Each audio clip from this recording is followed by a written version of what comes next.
Guys, this is already I masked already together with zucchini, carrots, and chickpeas. So I put some 1 egg and olive oil and chicken powder.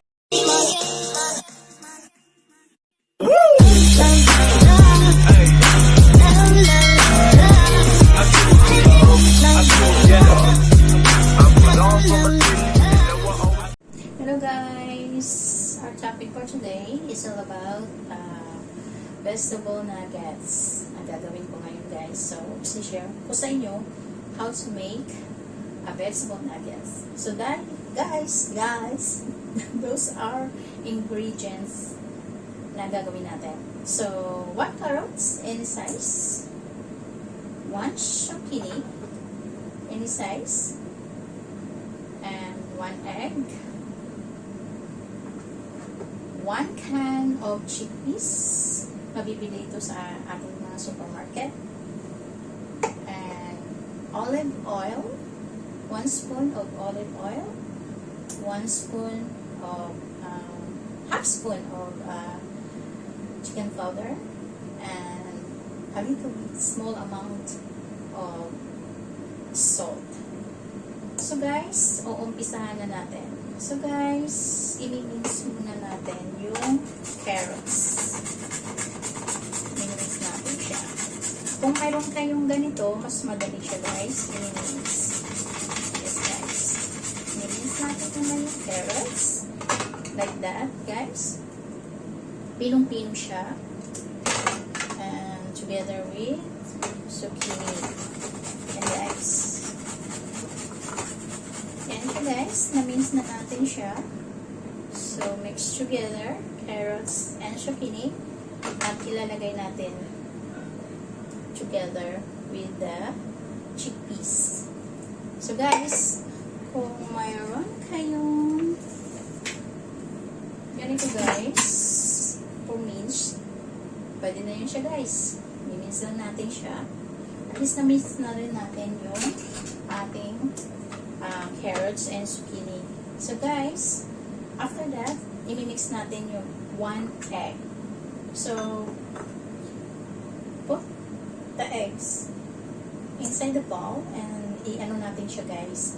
I-scramble natin and mix together sa ating prepare na zucchini, carrots, and chickpeas. So guys, after that, you put some na ang mga palasa natin. Yung asin, salt, chicken powder, and olive oil. Binanggit ko kanina. So guys, ito na siya guys. Yan. Minix ko na po siya guys. Ito na yung naging itsura niya.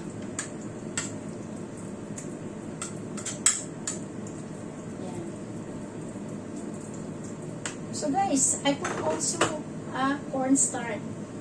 Kahit 2 spoon of cornstarch para hindi siya, pagluto natin, hindi siya maghiwalay-hiwalay. Yeah. Either, pwede rin ninyo i-prito, yeah, i-fry, or either put on the air fryer. Pero mas prepare ako sa air fryer. Kasi ang air fryer kasi is not like ma-oily siya. Yeah.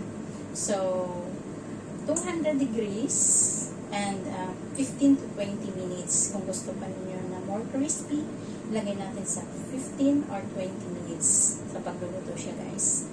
So guys, ganun kasimple ang ating vegetable nuggets. Healthy na, masarap na. So masarap pa.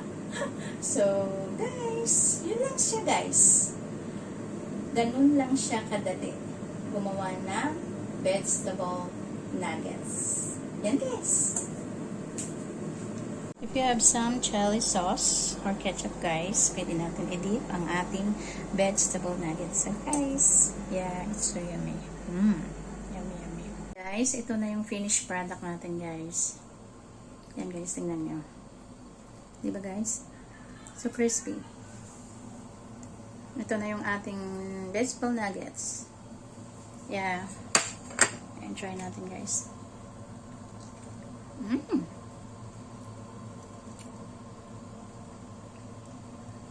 sa fry. Tsaka hindi siya ma-oil pag sa air fryer natin luto. Thank you guys for watching. May natutunan na naman tayo sa ating na-share. So, please subscribe and like, and don't forget to hit the bell button para maka-update pa kayo ng mga video na aking upload. God bless, and see you the next one. Bye!